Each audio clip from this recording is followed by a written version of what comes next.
For today's video, gagawa tayo ng kakanin na sa balangko. Ito yung sikat na kakanin sa Bulacan. With the twist, gawin nating ube.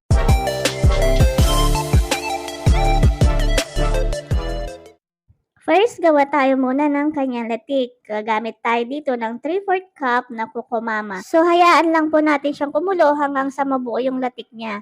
Tips ko sa inyo guys, kung gusto nyo ng mas malalaking latik, huwag nyo siyang haluin. Mahina apoy lamang po ang gamitin natin para hindi siya agad-agad masunog. So okay na to. So kailangan natin siyang ilipat kaagad para hindi magtuloy-tuloy yung luto niya kasi mainit pa yung ating kawali. Sa ating kakanin, gagamit tayo ng 2 cups na rice flour at 3/4 cup na glutinous flour. And we also need 3 cups of coconut milk. So yung iba gumagamit lang sila ng rice flour pero mas prefer kong lagyan ng glutinous flour konti kasi mas masarap yung texture niya, may pagkakunat siya. Mag-a-add din tayo dito ng isang lata ng condensed milk. Any condensed milk po pwede. At dahil gagawin natin siyang ube flavor, gagamit tayo dito ng ube flavoring na 2 tablespoon. Haluin natin siyang mabuti. Kung mapapansin nyo guys, hindi na ako naglagay pa ng ating asukal kasi matamis na masyado pagka maglalagay pa tayo dahil gumamit na tayo ng condensed milk.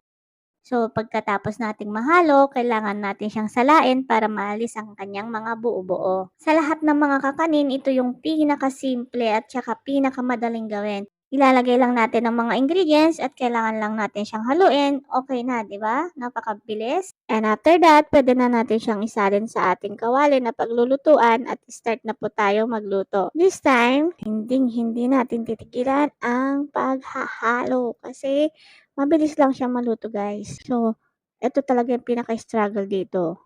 Kailangan natin siyang haluin hanggang sa maging ganito yung kanyang texture. So, kapag ganito na yung textures niya, okay na siya. Mabilis lang siya maluto, di ba? So, after 30 minutes, mga 30 to 35 minutes yan, hanggang sa medyo maglangis-langis na siya. Ganyan, naluluto na yan. So, pag ganyan na, luto na siya. Yan, haluin pa. Yan, ganyan. O, di ba? Ang bilis. Ay, salin na natin siya dito sa kanyang lagayan. Spread natin siyang mabuti para may presentation naman. Yan. Gandahan mo, ganyan. Dapat yung maganda. Ayusin mo, pantayin mo, ganyan kapantay, di ba? Tsaka natin ilagay yung kanyang latik.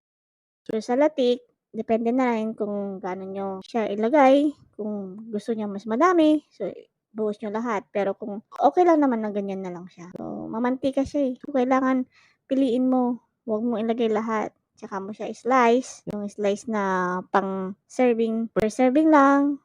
O kung gusto mo na huwag nang i-slice na ganyan, huwag na. Kainin mo na lang. So ito na siya guys. Okay na siya. Parang sarap tingnan, di ba? Pero talaga masarap yan. O, di ba? Napakasarap tignan. Ang sarap talaga niyan, guys. Hindi ka mapapaya. Hindi ka mag-fail. Kasi napakadali ng halo lang ng halo. Oh, thank you for watching.